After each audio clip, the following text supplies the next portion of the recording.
My name is Ando, and I'm an artist, a photographer, and a member of the Undergang. Every week, I sit down with an artist, a curator, a musician, an author, or anyone else working in the creative fields, and we talk about their work, their life, and what it takes to keep fighting the good fight in our world today. Welcome to the Undergang Armchair.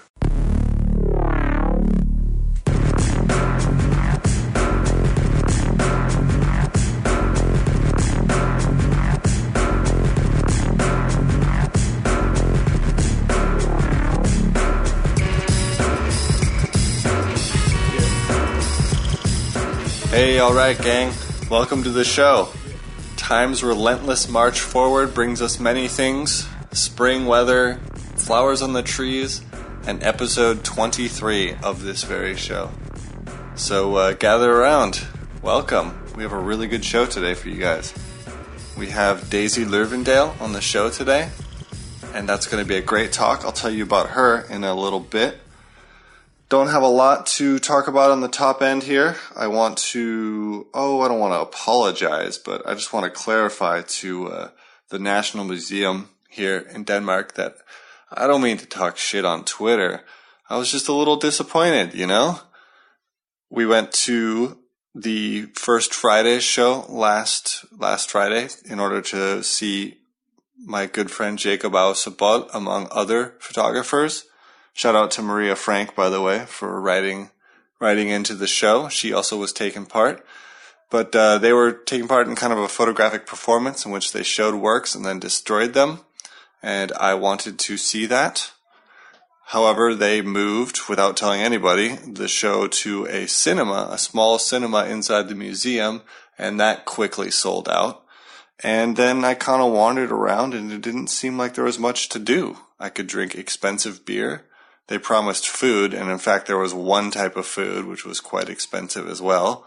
And, you know, there was a music show. Granted, I didn't get to see that because that started at 5, and at 5 o'clock I am still at work. And I don't know, it just seemed like I didn't know why everyone was there and what was going on.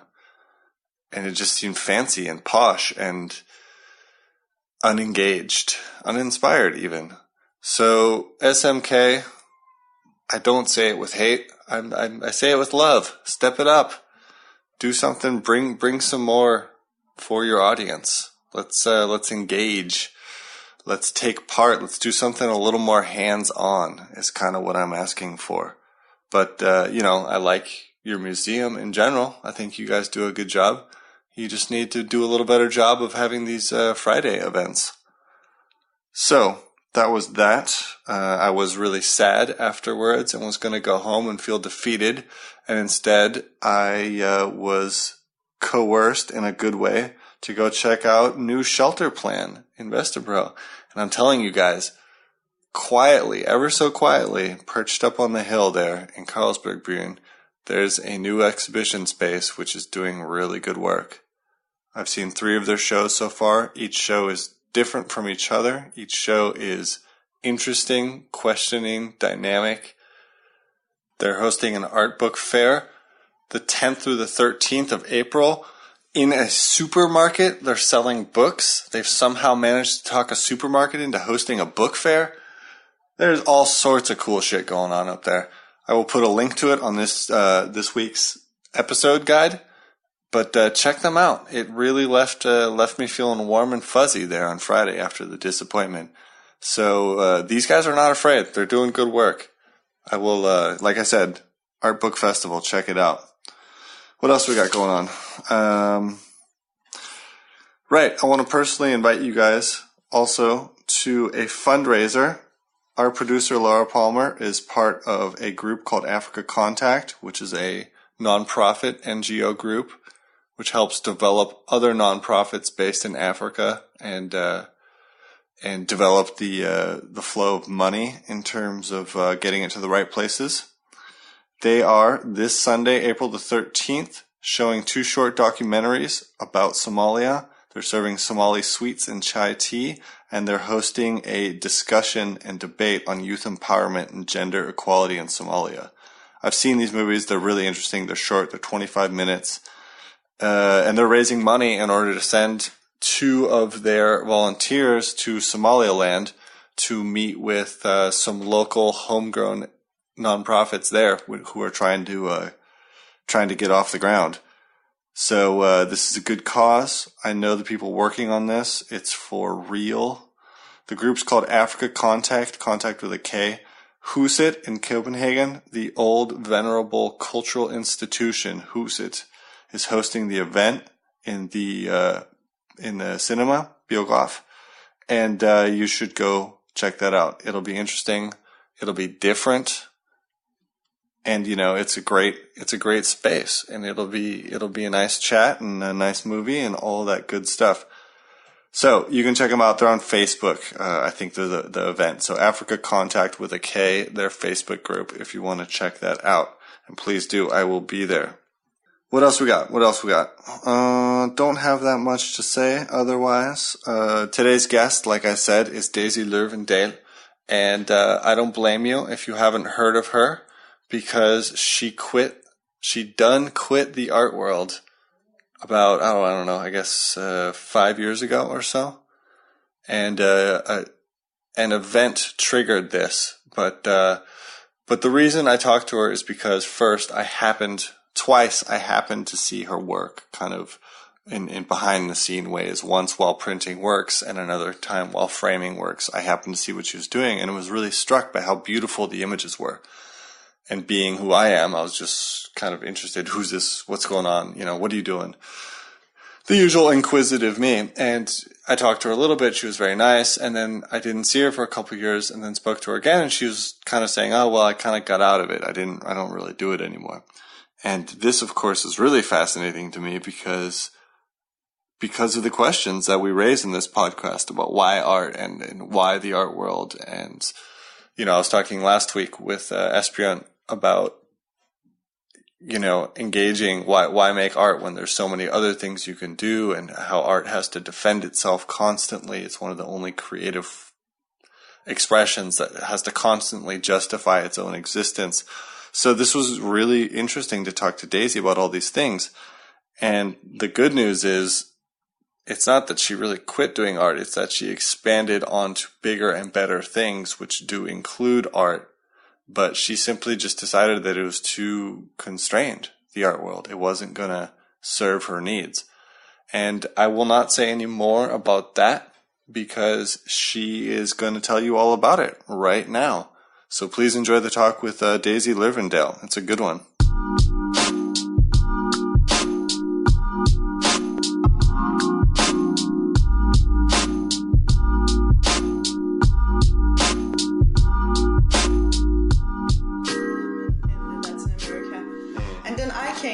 And I placed these pictures on the table, and it was pictures I have some friends who are transvestites, and some of them are like exploring the third gender, where you mix male and female gender signs. And they were taken during a week in Berlin. And they looked at these pictures, and then they looked at me, and then they looked at these pictures, and then they said, "You're a very good photographer, but you're lousy at your craft.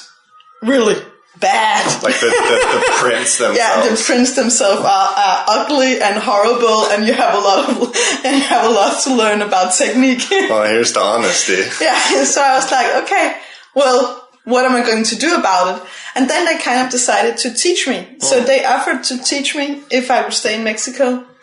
So I stayed for almost 6 months, and I lived with Ricardo and his family. They just invited me in. They're some of the nicest people on earth. Wow. And they were like, okay, the dark room is up there, and you know what to do. Get going.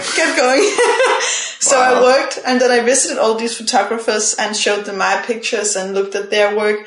So I had this very amazing opportunity to be taught how to be a fine artist, printer in black and white photography, just before it died. Right. But I learned more than the actual technique. I learned a lot about how to live as an artist and how to be a human. I think it was one of the greatest opportunity I've ever had to develop myself. And for these people, who you are and what you do, it's one thing. You cannot separate it. So it was lessons of life more than photography. Right. That's not a career. It's actually a life. Yeah, it's a calling. It's a life. And that was amazing. So after some almost 6 months, I wasn't ready to go back, and then they invited me to stay. So I went back for 6 months to rent out my apartment and make some more money. And then I went back, and then after I stayed then with Ricardo for like 6 weeks and helped him with a big show he had in Madrid, where he had like so many prints he had to go through. So we just printed and talked and listened to Leonard Cohen, and it was a great time. And then I moved to Mexico City because no matter how much I care about these people and they care about me, I also had to live my own life. Go do something when you're done, yeah. Yeah. And then I just lived in Mexico City, and I had this network, and I am just engaged completely in my work. Not everybody. I still have a darkroom. You do? Yeah. I have to come by one time. Yeah, it's up in Carlsberg. So it's just harder to get the materials and everything. Yeah, it is.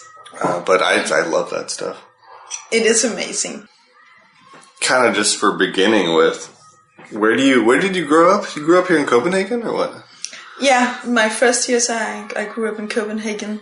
But then you moved to the suburbs or what? Yeah, I did. That classic? Yeah, that's very classic. So like the first 6 years I was on just behind Islands Brygge. Yeah. I lived in a place called Øresundskollegiet, which is it's a place where young people live. For college students, right? But my parents had me pretty young. So okay. they didn't have a lot of, they wasn't like all set, ready to be a family. Right. So they had the opportunity to live there. There's a little part of that college where you can live if you have children. But that also meant we were the only Danish family, because a lot of the other families living there were foreigners who, for different reasons, just landed in Denmark. Right. So I grew up with a guy from Spain and 2 girls whose mother had fled from Argentina, and there was one from Chile, and there was a family who was studying here from Iceland. And that was I remember it as being very magical and very close. It was very different from the suburbs. Right, I imagine. And I guess, in retrospect, it probably meant a lot for who you are. Yeah, it did.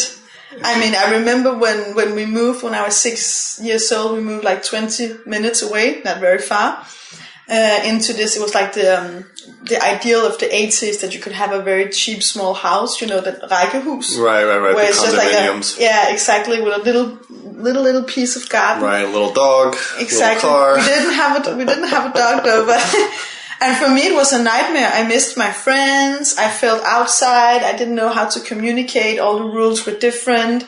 Everybody you had to make Danish. appointments. Yeah, everybody was Danish. Danish people make appointments and they have many rules. Right. It was very different from like this horde of children that I grew up with. Were your parents kind of bohemian in a way? No, they were very anti-bohemian. My mother is a social worker, or was back then. Now she's at a hospital. She's director of a hospital.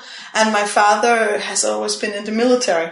So it was just a matter of where you happened to live there, and there was all these kids, and because that's not very common for Denmark to grow up in such a diverse group of families and that was children. because they were young, right? But they're also very open-minded. My family are pretty average, but they're very open-minded, and they liked the people there, and they felt good. But I mean, they really liked privacy and a little bit of space. So once they had the money, they also originally wanted to stay in Copenhagen. But my father, he's from Vesterbro. My mother is from Nørrebro. My mother had a really rough time as a child. And my father lost his very good friend to drugs when he was 19. So I think that both of them had this fear that something would happen to me. Right. So, well, that's back in Copenhagen when it was really dark, too. It was a lot darker than it is now. I kind of remember, I came here a lot as a kid. And well, not a lot, but I came here for a period of years when I was like 6 or 7. And I kind of remember Copenhagen always being dark. Yeah. And things being in disrepair and broken. Like, I remember Blågårdsplads, there was a skate ramp. Yeah. And one year I came, there was a skate ramp, and the next year there was a pile of rotting wood that used to be the skate ramp, and that was just there, and no one did anything about it. Yeah. And I feel like it's like a lot of the big cities, New York and San Francisco, they've cleaned it up. Yeah, but it's like a whole movement. I mean, when I was a child, there was this song in Danish called Joanna. I don't know if you heard it, but it's about the good life. You have to go out from the city, you want to go to Joanna where everything is beautiful and there's birds flying and there's fresh air. And that was the dream. And my parents also had that dream. They wanted to give me the best possible education and family life, and they wanted to enjoy the good life. But today, the modern bliss is in the urban cities. If you look at it from numbers, it's completely switched. If you want to work a little bit and pick up your children early and you want to bicycle and you want to eat organic food, then you have to stay in the middle of Copenhagen. Right. Because the further you move away from Copenhagen, the worse is the food, and the organic product is a lot less. And that's what's so hilarious. It's like a modern tragedy, you know. Families work their whole lives to get a house in the suburbs, and then their kids are like, I fucking hate it here. Yeah. I want to go to the city, you know. Yeah. Let me get out of here. But it's funny because you almost never meet anyone who grew up in Copenhagen. No. Everybody comes from the suburbs or Jutland or wherever. Yeah. Sorry, go on. So you guys moved out. Yeah. That's changing. Yeah. Today everybody will grow up in Copenhagen. Sure. No, but yeah, then we moved out, and but I kept on coming here a lot because my grandparents had a shop here in my apartment where I live today. So all of the weekends we were here, and this is also my family's hometown. So it was kind of like we were a little bit of visitors in the suburb. You were connected. Yeah. I mean, we lived there, but we actually had more of our social life and our daily life here. My parents also, both of them, worked in Copenhagen. Which, I'm just going to adjust that there. Which suburb was it? Vallensbæk. How far out is that? It'd be like 14 minutes with the train. Oh, right. Yeah, it's just right there. Okay, so I mean, yeah, the city was certainly available. Yeah, and I went to school in here from 8th grade. I changed because the suburb school was too difficult for me. So I started in a private school in the middle of Copenhagen. And when I was 18, the first thing I did was to start walking around on Vesterbro and knock on all the doors until I found one of those andelsforeninger who had an apartment available. So that's how you did it back in the day. That's how I did it, yeah. I just went, and at the end, I mean, I think that I just got up early and spent a lot of days, and after about 1 week, I knocked on the right door, and there was this young man called Thomas, who then happened to be like head of the bestyrelse, who could tell me that they were about to sell an apartment, and, you know, the rest is story. Right. Well, you know, luck shines on the prepared. Yeah. You know, getting there, making sure you're there. I heard about people who would just walk around the town and look for empty apartments without lights on them. Then you just knock on the door. Yeah. But so you've lived in Copenhagen ever since. Yeah. Essentially. Yes. Then what? I mean, did you know what you wanted to do when you were 18? Or did you just want to live? No, I was completely lost. All I knew was what I didn't want to do. Right. I think from when I was 18, I just finished high school. And it was just like opening. I felt like I landed in myself. And I remember the first night that I stayed in my new apartment at Inghavepladsen, I cried. And I'm not much of a crier. Yeah, what a feeling. But I was just, okay, now I'm finally here. And now my life is mine. Right. And I'm terrified. And I'm terrified. Yeah. And I'm lost and I'm tired. I felt like I've just gone through this long journey of just trying to be part of this and trying to make the best of it. Right. But I really want this. I really want to create my own life, and I really want to get into it and figure out what it is that I'm going to do. But it wasn't very clear for me. Actually, it was very unclear for me. I wanted to do art, but it was mostly because I found that there was a freedom within the artistic environment. There was something that everybody hadn't placed a definition on, or at least that's what I thought. I grew wiser. Right. But at that point, it was like, when I was 18-year-old, the only place in reality I could find something that I could feel was a playground, that was an opportunity for me to explore and express and understand, that was in the art. So that's basically why I started writing, but I didn't have the patience to actually finish a book. So then I started working more and more with the camera, but it kind of came from some of the same feelings and some of the same ideas inside of me. Right. So I guess you had no choice but to work in some sort of independent creative industry. I guess so. But how did, where'd you, photography, where did that come from originally? Did someone hand you a camera at some point, or what happened? Yeah, basically, because my father was always very generous with his camera, so I always used his camera and I liked it. And I traveled a lot with my parents when I was a teenager. So whenever we traveled, I took a lot of pictures, so I felt comfortable working with the camera. And then I decided when I was 18, I was supposed to take my driver's license, because I was a good girl and I didn't smoke, at least not when anyone knew of. But then I asked my family if I could have a camera instead, because I said I wanted a camera much more because I felt that I could do more with a camera than with a driver's license. I mean, I'm from Copenhagen, I'm not going to get a car. Right. So my grandfather gave me a camera. And it was like a spejlreflex. I don't know what that is called in English. An SLR. Yeah. And that was like heaven. So I just started exploring and photographing and exploring and photographing. Wait, let me guess. A Canon AE1. Something like that, yeah. Oh, you don't even remember? You don't remember your first camera? No. Oh, then later on, my next camera was a Nikon, so then I stick to Nikon. And then a Leica, and then a Hasselblad. Okay. That's the progression. But it was great. And the funny thing was that my grandfather had bought it in a local shop. But that also gave me the opportunity to talk to these elderly men who had done photography all of their life. So that's basically how I started learning on what to do. I mean, I'm not very technically gifted or interested. I'm interested in what happens in the moment where I'm with someone or something with a camera. The technique has always been a little bit boring to me. Yeah. But at least I learned a little bit on how to actually use the camera. Right. Well, you want the picture to come out. If you find the great moment, you want it to at least look good. You want it to come out and you want it to look good and you want it to be, you want the light to be correct and all that.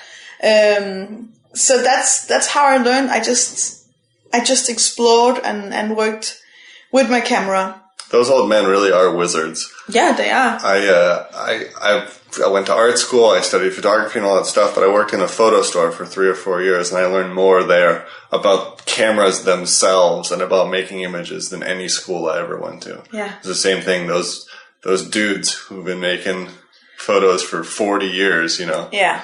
They know everything. They do.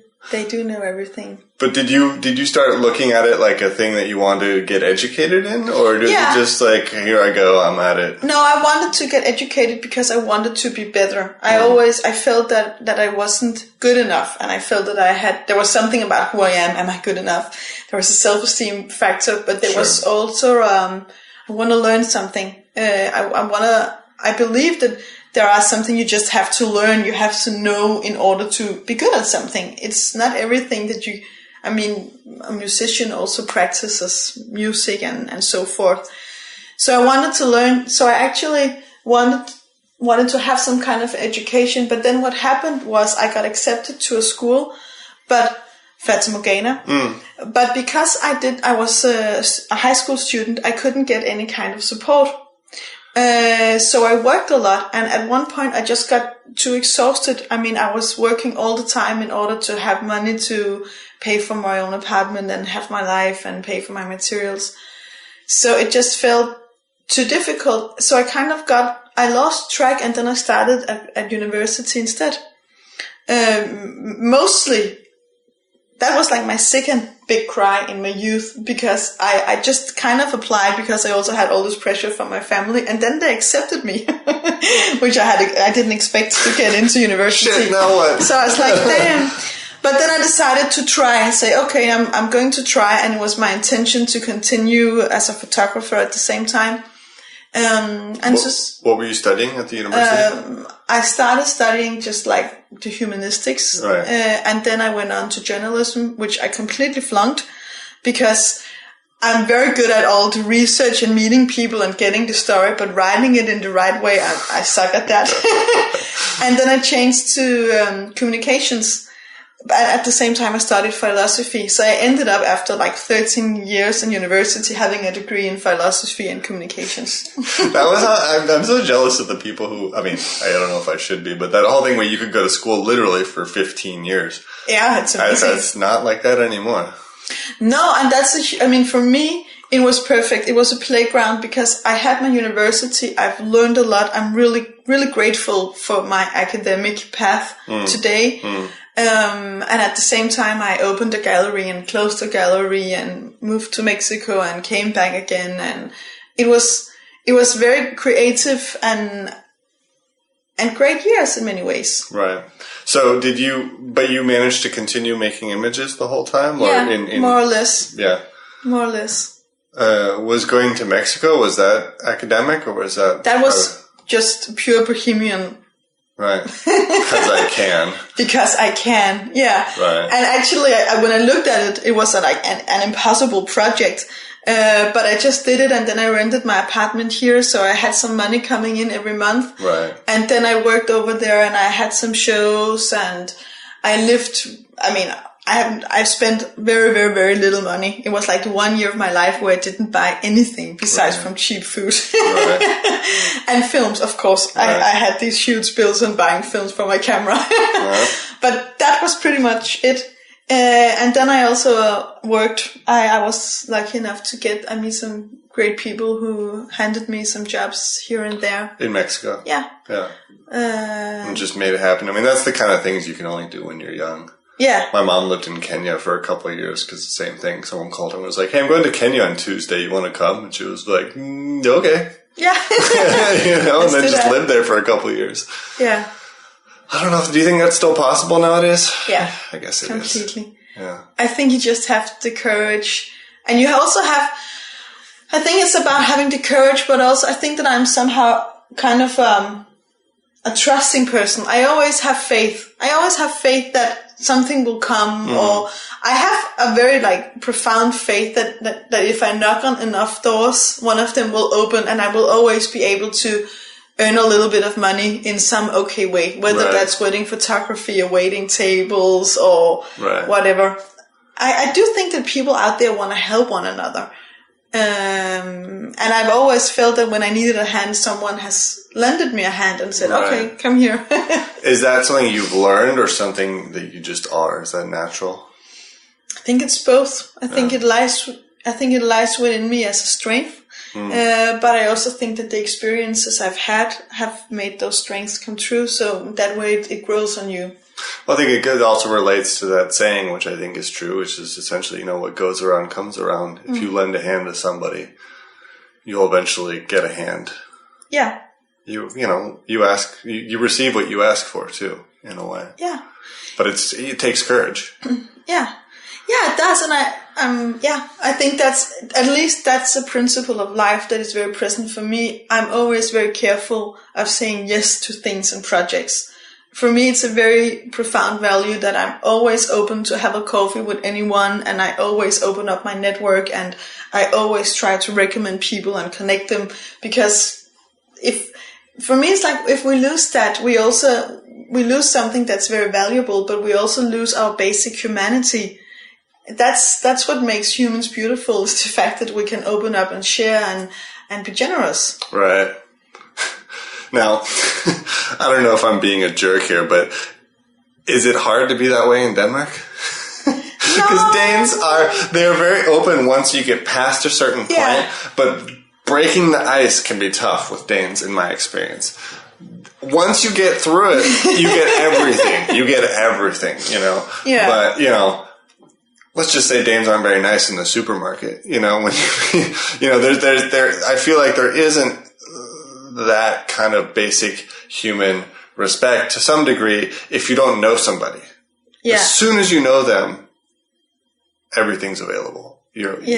But people don't say sorry when they bump into you, and they don't. I mean, that's very American of me too. I know there's that whole hello, how are you? I'm fine, thank you. Have a nice day. But I miss that a little bit here. Yeah. No, I missed that too. I mean, I completely agree with you. There is a way of being with one another in Mexico and in the States that we could learn from. I mean, when I came back from Mexico, I was used to being called sweetheart and my darling and beautiful things all day long. And it would be like, no one would even look at me. and of course I understand what you mean. There's this joke in Mexico you say about this Danish woman who lives there, and then one of her male friends says that she's cold, and she says, "What do you mean I'm cold? I held your hand a week ago." And, don't you remember? Yeah, don't you remember? But when that is said, it's like, I mean, I don't really feel that thing which you talk about so much. I feel it sometimes, but then I am someone who talks to people, and I am someone where sometimes people look at me like I'm completely weird, and I just accept that. That's fine, it's cool, whatever, go on. And I flirt with people who look at me like I'm crazy, or who doesn't flirt back, which is always like, okay, come on, I mean, let's just have a little bit of fun here. Right. But most of the time, people love it. I mean, when you smile at someone, they smile back. If you are standing in this funny situation, when I talk about flirting, it's a lot with the kids, and you have a screaming kid and they have a screaming kid, and no one knows what happens with the ball, and you just make a remark. Most of the time people open up and you laugh together about the silliness and the foolishness. Right, and they're happy that you did because they wished they had or something. Yeah, or maybe they didn't even wish that you had, but once you do it, it's an invitation to have fun in the moment, you know? Right. And in that way, I think Danish people are just in general very reserved. And I know I can be very reserved myself too, so I know what it looks like from the inside. But it's just a matter of being reserved and shy and having your head filled with something else. Most people like the contact. Totally. You know, and I think you're right that instead of complaining about how Danes are, you just have to reach out. Yeah. You know, and unfortunately, naturally, I'm a little reserved, so I'm standing there in the elevator too, like, someone should say something, you know. You know, and if I'm not in the mood, then I don't say it, and nobody does, and then, you know, it's awkward. But I notice that as soon as you reach out, no problem. Yeah, people respond. Yeah. And it's the same in my work, you know, because when people come into my work, I give them advice, I help them with what they're doing and everything, and they immediately open right up. I have this thing, I want to do this, well, here's what I think, and then, it's very easy. But that's also because I'm coming from more or less a position of authority, right? I work there, they're the customer. It's a different dynamic. But I don't think that's why. I think it's because you're an easygoing, open-minded, kind guy, which it's easy to talk to. Depends. At least sometimes. Right, exactly. But we're getting off track here. What do you do? Did Mexico, was that very important for you as an artist that time? Very important. When you came back, did you have a renewed, like, here we go, I'm ready now? Yes. Was that like a school, like you graduated from a different kind of school and then you were ready to work again? Yes, it was. I came home very hungry and I had, like, my first successes I really had in Mexico, because I had a lot of years where I was part of this artist community called Pucat, where we like had a space where we worked and we arranged and did a lot of things. And that whole experiences with the people from Pucat was very important for me, and that represents something that I really value. This was like an art collective? That was like an art collective that I was part of for 10 years. And I had my own gallery thing going on with some nice people. But then what happened in Mexico was that I felt that I always felt outside in Denmark. Like, it was impossible to get in the right doors. You know, I always felt a little bit like it was a closed party. I knew the party was there, but I didn't know where the door was. I couldn't even find the door, so I could knock on it. And in Mexico, I felt that there were lots of doors. It was like the world was open. And I think that has something to do with my attitude, and it has something to do with the fact that I was a foreigner. I was a young Danish woman who came with very big prints and said, hey! Right, what's going on, guys? And then, of course, there were like people who reacted, and I had some very great shows over there. And I felt that I had options, which I didn't have here. So my basic plan was actually first not to come home, then it was to move on to New York. And then what happened was that my grandfather got a severe cancer. And I realized with myself that I would never be able to live with myself if he died and I wasn't here. So I came home and I was very hungry. But what I felt was, again, I couldn't find the door. I couldn't find the doorbell. It was like, there is an environment, but I didn't know how to get into it. And And that was actually a little sad for me. I felt that I was very much on my own,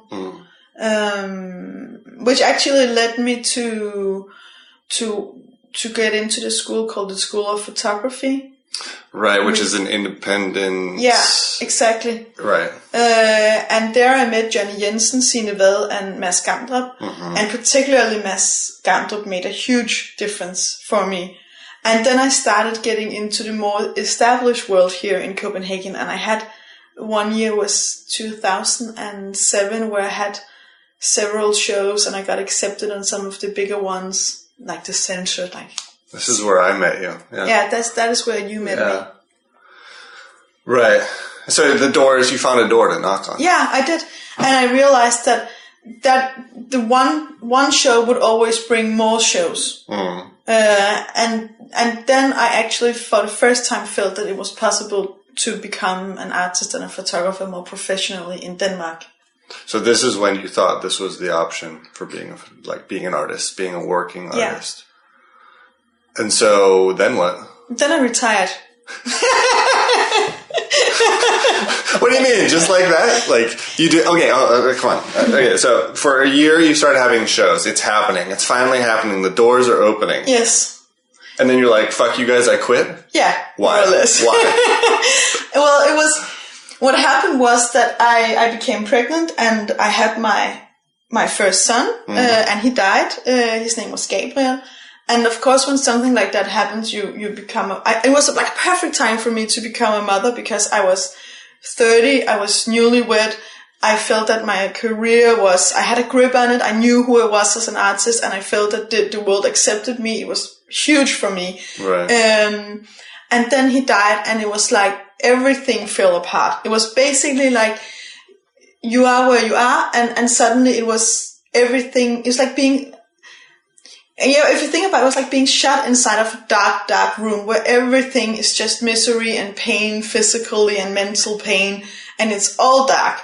And then, of course, what I did actually was it was my maestro in Mexico, Ricardo, who gave me the clue, because he wrote me a letter and he said, "I beg of you, no, I command as your maestro, that you start looking for the light. You do what a photographer have always done. You let in the light." And that became kind of my way of working with myself and trying to reinvent the meaning of life, which is basically what I felt that I had to do. And in the middle of that, I had a show and a gallery that I had really looked forward to. And I looked around and I felt, okay, one of my basic values is about being generous and about being in a loving relation, and I want to change the world. And I know it's naive, but I really do. And this is all about talking to the right people, drinking wine, looking good, being fancy-pantsy, and I cannot see what good this does to anyone. I was completely lost. I felt like I was trapped inside of a novel of Sartre, the French philosopher, where everyone is playing. I'm playing that I'm a seductive woman. I'm playing that I'm a wise man. I'm playing that I'm a philosopher. I'm playing that I'm a waiter. I felt stuck inside of this universe, and I felt, okay, so if I could die like this, which I can because my son could, and life is so meaningless, I'm not going to spend another minute trying to get into this world, which I find completely, I don't know even what to call it. I just felt there's no point in this. There's no point. Everybody's an actor in the world. It's a stage. That's a little bit of what I felt like. And I know that that's not the whole truth. There's lots of other truths. But I felt that the way that the art world have developed, there's beautiful things and there are good people and there are some really good projects. But there is also a lot of staging, and there is the whole way we've done it, we have like the institution of art. We don't know what art is. Very few people actually dare to speak openly about their definition of art. I completely know from my studies that there aren't a definition of art, but then I want to hear what is your definition of art? What do you believe it is? What is photography to you? But instead of having that debate, which I find relevant and interesting, we have kind of left all the responsibility to the institution of art, who has some money, and then they select some people to look at these other people's, their work, their career, their everything, and then they let some people in, and it's a very small environment, and everything in this environment kind of circles around one another, and I think that's great for those people, but it's just not for me. I want something that's bigger. I want to influence the world. I want my life to mean something. I want to meet with people in a different relation. So I just felt like, no, you know what? I don't want this. This is not what I want. This is not why I started doing photography. Do you think that was related to your son dying, or was that something you think you would have realized anyways? I think that I might have realized it anyway. I mean, it sounds natural. Yeah, it was very natural. But I think the way it was related was that sometimes when death comes into our life, death makes things more clear. Death has this amazing gift of making everything so clear.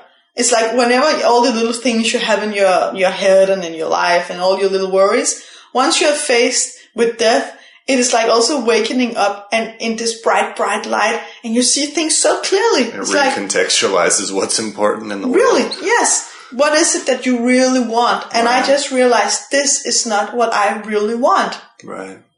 So I quit. And it was a fun decision. I mean, I kind of woke up not one morning, but like several mornings thinking, no, I really have to do something. I mean, and I have to have the courage. And it was really difficult for me because I felt like a failure. I felt all of these years that I've worked, all of this money that I've spent, all of these things that I've gone through in the name of photography. It's like, isn't it pointless just to throw it out the window? But the more I thought about it, the more I thought, but you have to do it. You have to have the courage to let it go completely. Let it go. And once I let it go, I felt completely lost for a while. Like, okay, so now I really don't know what to do with my life. Right. Well, I mean, you'd already made all these decisions to lead to that point. Yeah, exactly. And I looked at different places in my life and I couldn't find anything. And then I started being more creative on myself. I mean, I think that I started, it was like this process where I was what is it that I really want? What is my strength? Who am I as a person? What is my values? What kind of life, like on day-to-day basis actually makes me happy and makes me feel that I'm flourishing? And from looking at that, I realized there is something which has nothing to do with art, but what has to do with being with people in a certain way. That is a calling for me. My initial idea of, and my initial love for photography had to do with what happens when you're with someone with the camera. It's like the camera does something, but one of the many things a camera does, it opens up a room. It opens up a possibility. I could invite someone to be with me as an artist with the camera and explore something which we just couldn't do. Right. You know, or it would have some other implications or, right. But then I realized, but the way that I can be with people, this room, this space I can be in with people has a value in itself. And that is what I find really interesting, because in a lot of my sessions, like what have happened was that something happened with people. They were transformed. I was also transformed. But when I allowed them to be naked, not just like physically, but also mentally, and talk about the secrets. And what I think that is so beautiful about the camera is also that I see you at that moment where it's you and me and we're in this room and we're in it together. I really see you and you really see me. And that is such a banal, but also very deep connection. We're just two people looking at one another and just being in it. And a lot of my sessions with the Hasselblad was very silent. There were like this very, very beautiful silence between me and the other one where we would just be. It was allowed to be quiet. Exactly. As opposed to if you were just in that room on your own, it would be incredibly strange. Yeah, really strange. So with the camera, I created a space where something could happen. So I basically just decided to forget about art and forget about the recognition and forget about the money and forget about everything and just exploring that room, which was the most important room for me. So you basically sat down after everything was reset and said, what is important? Yes. In this pile of ashes, what can I dig out of here? Yes. And you found that. Yes. Now, how do you turn that into something to work with? Well, what I did was that I became very rational. I said, okay, so I know who I am and I know what it is that I want. Are you normally irrational?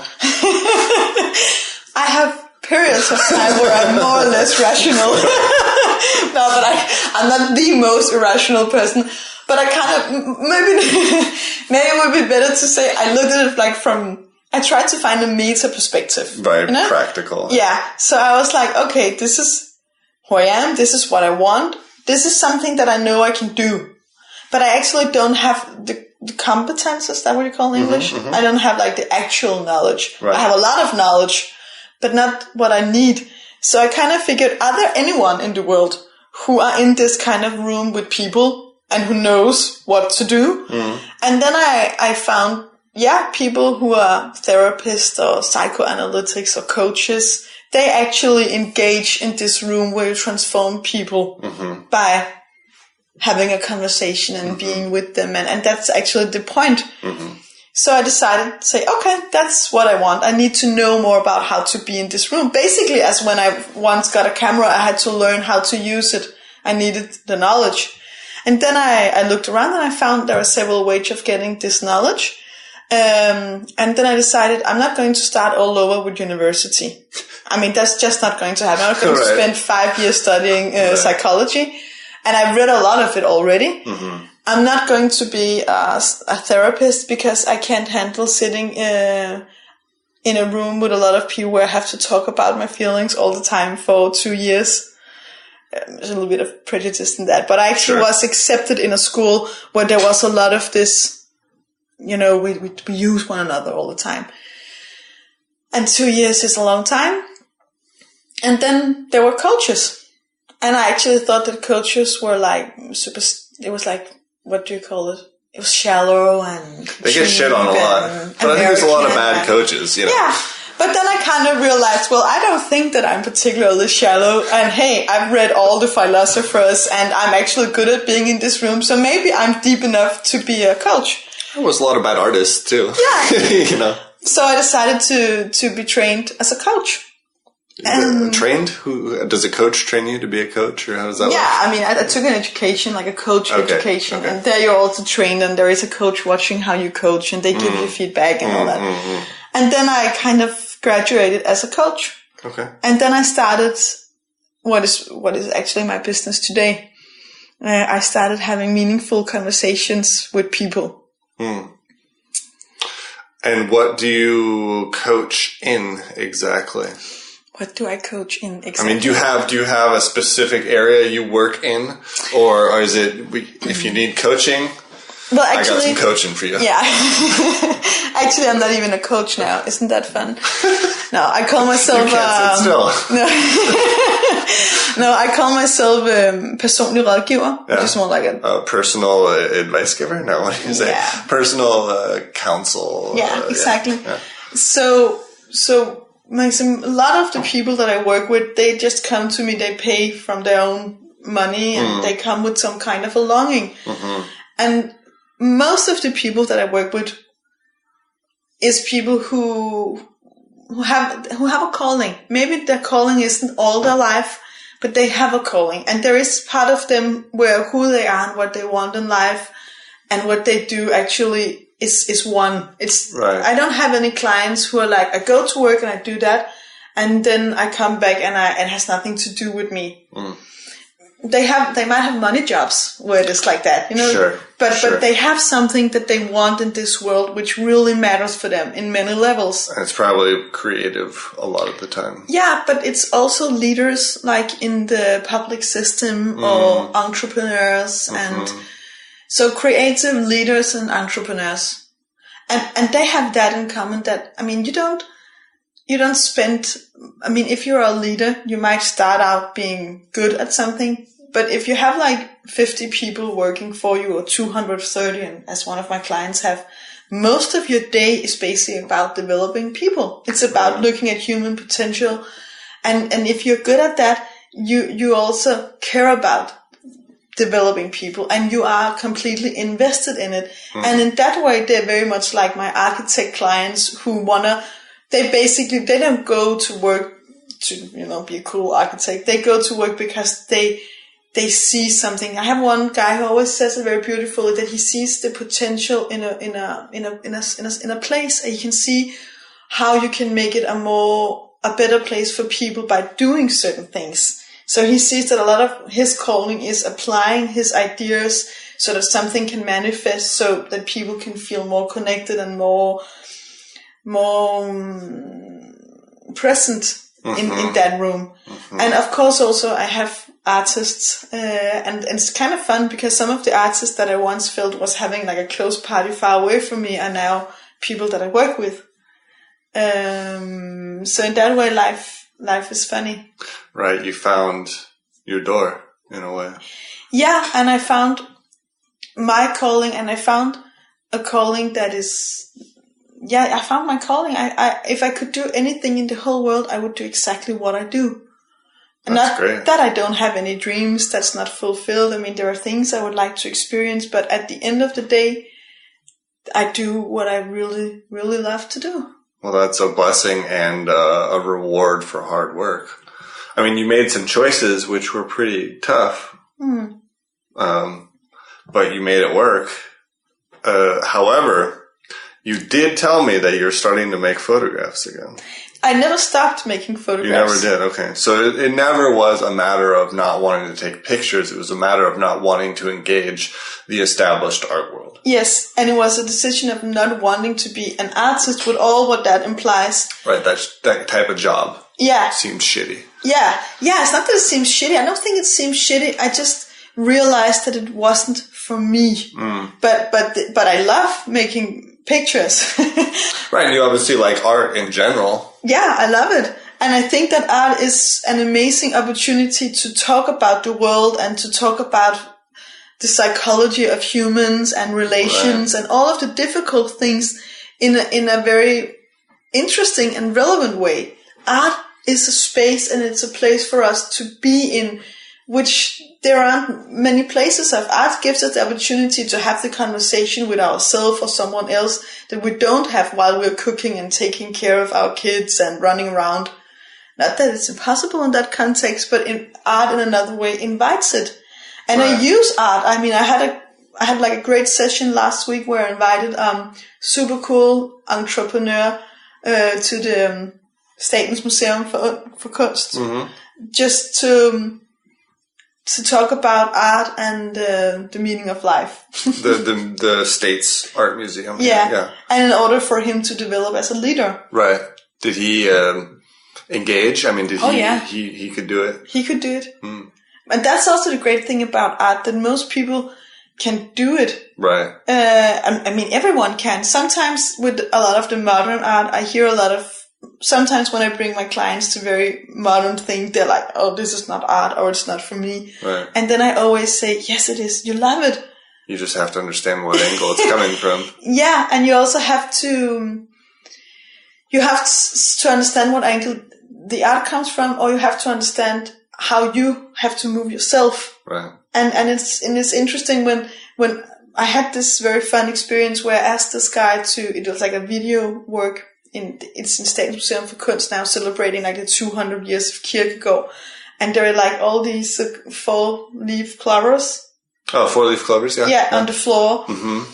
And then it's actually for kids, but I didn't tell him that because it's a very good work. Everybody's a kid. Yeah, everybody's a kid. But once he like got off his shoes and he actually sat on that, we had a super meaningful conversation. You just sometimes have to move yourself a little bit in order to meet the art where it invites you to meet it. Right. Right. Well, I mean, that's where artwork is beautiful. Yeah. But, I mean, I think the thing that's kind of interesting for me is that you're still making photos. You never stop making photos, but you're not exhibiting photos right now. No. And for me, I don't think I could help wanting to exhibit what I make. And I don't know if that's a matter of not being mature enough, if you know what I mean. Like, I feel compelled to both make and present. Mm-hmm. And without the presentation, the making becomes unfinished. Yeah, no, I understand that completely. I mean, do you struggle with that? Is it hard for you not to, you make beautiful images. That's why I asked you to come on the show for the first, Thank you. But if no one sees them, is their worth entirely in you, or is sharing them also a part of the value of works? Well, that's one of the questions that I'm exploring. Right. I think that they have like a value for me, and there is a joy in just making them that is very important for me, and which is enough for me at the time. Mm. But maybe one day, it's not that I do have thoughts about maybe one day I want to do something, but I want to do something different. Then I think that I want to make like an interactive digital book, or maybe I'll just invite 50 people to come to my, or maybe not 50, like 30 people to come to my apartment and look at my pictures. I mean, what I like about not being an artist, about being retired, is that I felt that I have a freedom now to do things in a different way. Instead of going looking for a gallery, I mean, I can just invite people. Most people will come. I mean, if I invite on my Facebook, hello everyone, I'm having a private show in my apartment because I really want to show you some of my work. Mm-hmm. I'll put on some coffee. I might open a bottle of wine. Please bring a bottle of your own. It'll be great. I know that a lot of people will come. I mean, that's the old school way of doing it, right? Yeah. I mean, the salons, and like you said, you told me earlier in Mexico, there was groups of people who met and discussed art and life. Yeah. Which has kind of disappeared now, in a way. I don't feel like that exists as much. And that is much more where I am right now. Mm. And that is what I'm longing for. And I think that when the urge of sharing my work becomes bigger in me, that's what I want to do.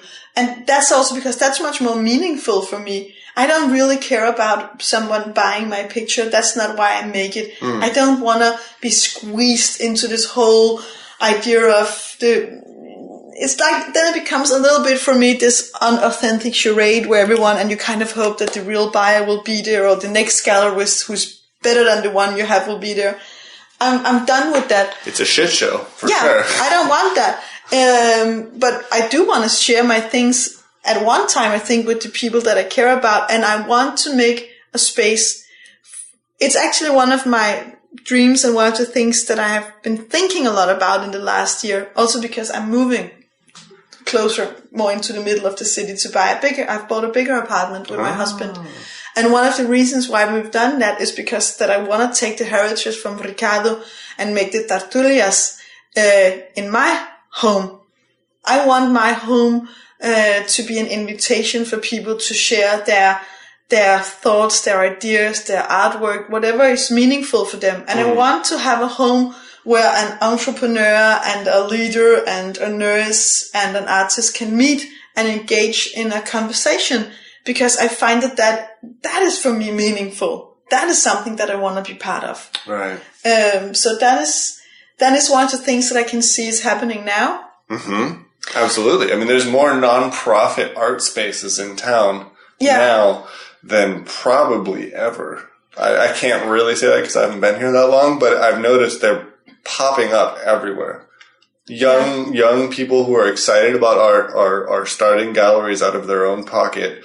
They're not really having any potential to sell anything. No. They're just exhibiting art because they're excited about it. And I also think, but that's kind of a different conversation, that the sale might also be there. I mean, I think that the people...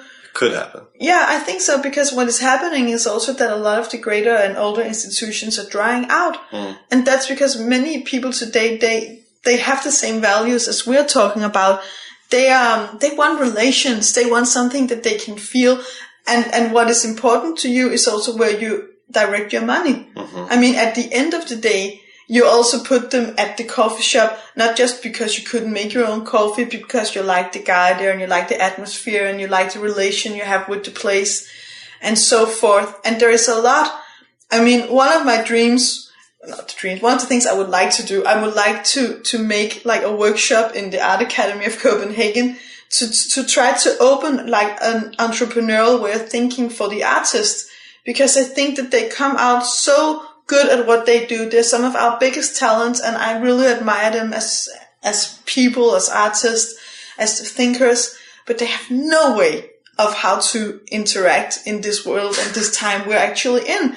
That's always the brutal cold bath you get when you get out of school. Yeah, and it ends up with, we have super talented people who are stuck in a system where they feel unhappy, where they are definitely not flourishing, where they're not developing, and they end up having jobs that they're not even good at. Right. And that's sad.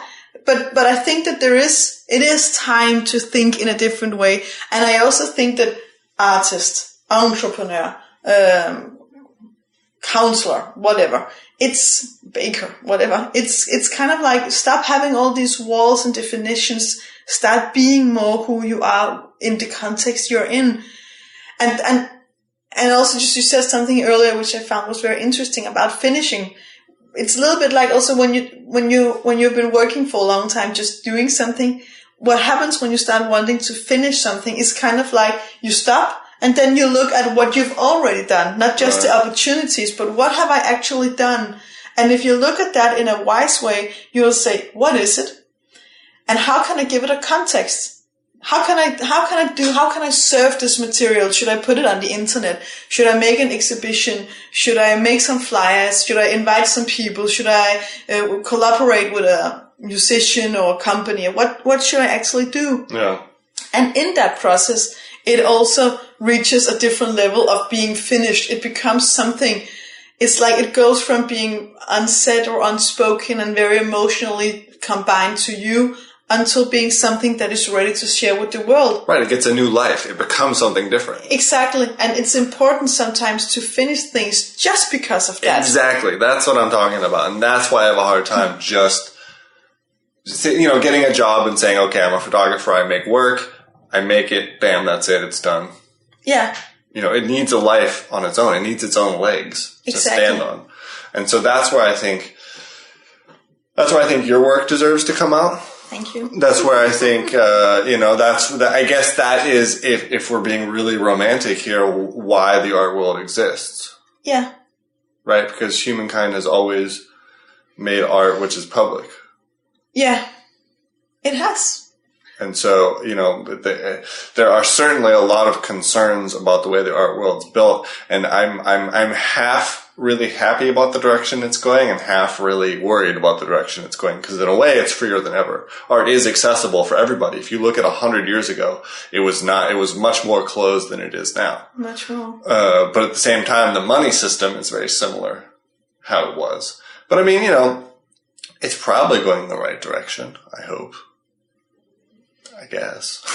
But but sometimes I think instead of framing right or wrong, let's try to reframe and say, okay, it is there. And what is it that's actually happening? Let's just try to look at it and try to understand it. And then all of us who has an interest in art, or even a bigger interest. For me, it's more, I have an interest in sharing something with the world and being generous and fulfilling my own calling, blah, blah, blah.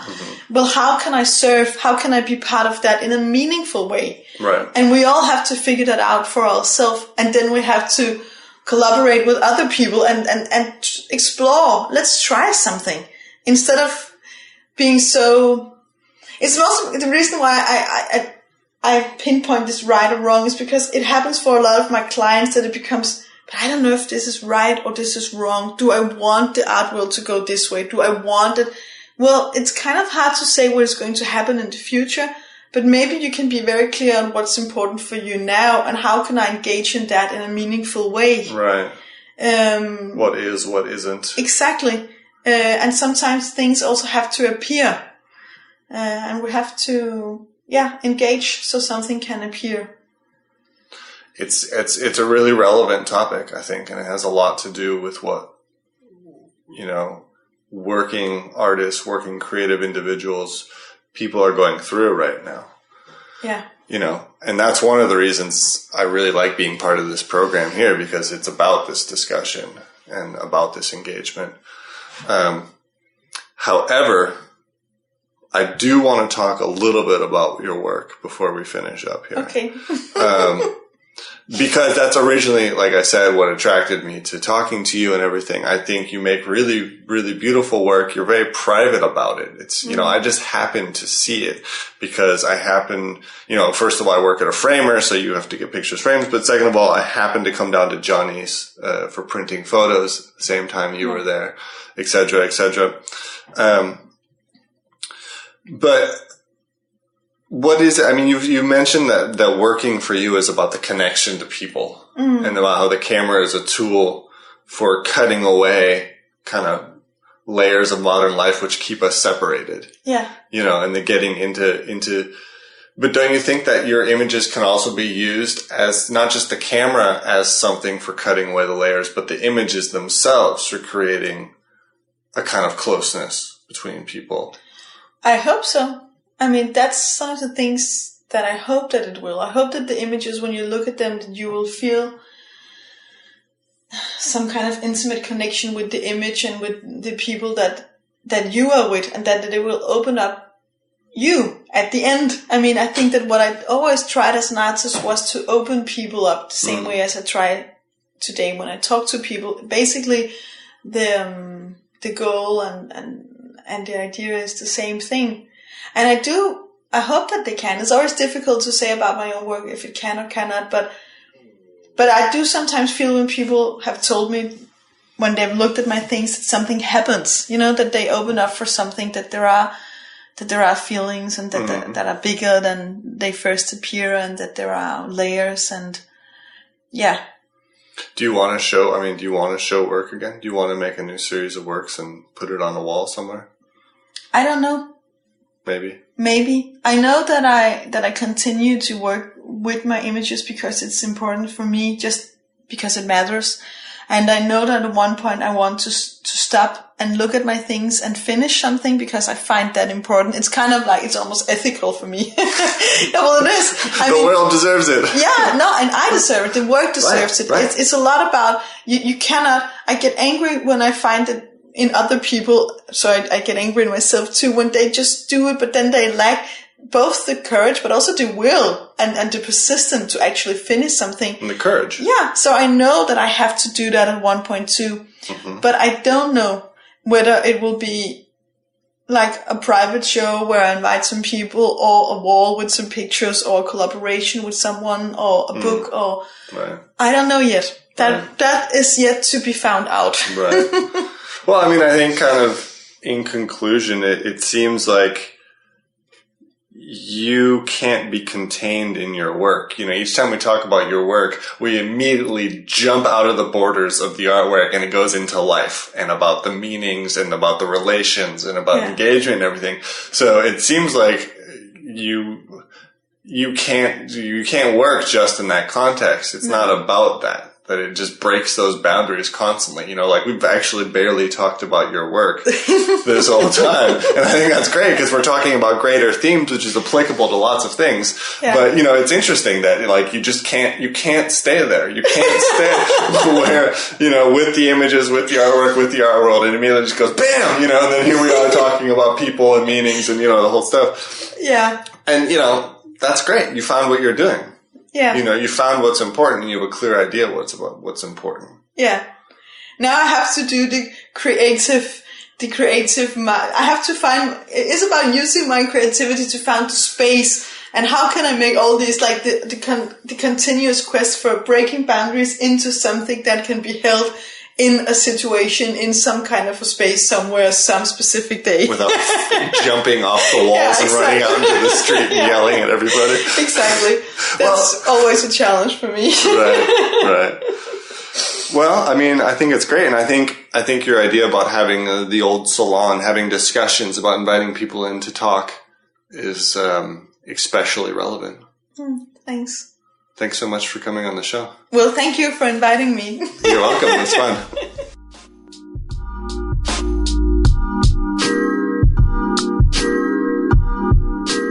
All right. You guys see what I mean? What a fantastic lady. What a fantastic thought process and talker. And I'm really happy that she moved on to being a counselor, to helping people, for advice giving. You know, just talking to her it's such a warm thing and such an inclusive thing. So if you get a chance, sit down and chat with her. And she's not afraid to talk about just about anything, I'd say. And I don't think we've answered really any of the questions about the greater questions about art and about why one should make art and blah-blah-blah-blah-blah. But then again, maybe we'll never answer that. Certainly is a lot to think about here for me personally, and hopefully for you, the listener. So, I want to thank you for listening. And I just want to tell you guys about a few shows this week that you can also go see. So I mentioned there was the Art Book Fair. I put a link up to that on our show notes page. I would strongly recommend checking that out. That is an independently organized art book fair. Pretty cool stuff. It's the 10th through the 13th. There's also artist talks, blah, blah, blah, blah, blah. It is good stuff. There's on Friday several openings. Gallery Tom Christofferson has a show When Words Collide with quite a few good artists. I don't know that much about it, but it's a good lineup, and he has a nice space. David Risley has a Paul Housley opening on Friday, the painter. David Risley pretty much can do no wrong in my book, so I would suggest seeing that, and I do like Paul's paintings. And then finally, for slightly different kind of show, the Medicine Museum is having a show with Nikolai Hovald, the photographer. And it's just kind of interesting because it's, I know his current works are very scientifically themed, and he's thinking a lot about light and treatment and history and a lot of interesting stuff. And so I think the frame of showing it in the Medicine Museum is very, very appropriate. So that's also worth going and checking out. Finally, my work is going great. Thank you guys for asking. Working hard at it. I went to our old guest from a previous episode, Steve Stacy, and he let me get my hands dirty, so to speak, with the photogravure printing. So I am at the moment prepping a page for you guys to see a little bit about that process, about making a print, and working with Steve. And it was great, in this digital era. I haven't been in the darkroom so much in the last 2 years or so. So it was really great just to get my hands dirty, to feel the materials, to work it, make it happen. And, it was a pleasure to get that hands-on experience. So, if you don't know what I'm talking about, check out the episode with Steve Stacy. It's in our back catalog. All of our episodes are free in the back catalog. You can hear them anytime you want. And I hope you do. If you're new to the show, I want to welcome you. And I want to ask all you guys who do like the show to help us out here. Please, if you're into it, put a post up on Facebook or Twitter or Tumblr, whatever you use, and tell your friends about our show. We are expanding steadily, but we'd love to be able to continue doing so. So if you're up for it, you can also give us a couple of stars there on iTunes. Whatever you feel is appropriate is what we're asking for. So thanks for the help. Thanks for listening. I am thankful. I hope you guys are thankful. And before you know it, we'll be back in your ears again. Today's show brought to you by the Undergang Armchair, forever and always. Intro and outro music provided by Heavy Links. You can catch a link to Heavy Links on our About page. The interstitial music was provided by Black Ant today. Thank you to them. And there's a link to that on the show notes. Catch us on the web, undergang.net. Engage with us there.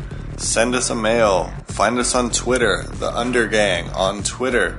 Find us maybe on Facebook. We're still debating. Debate. And finally, you can write me a mail, Ando, ANDO, @undergang.net. Tell me what you think.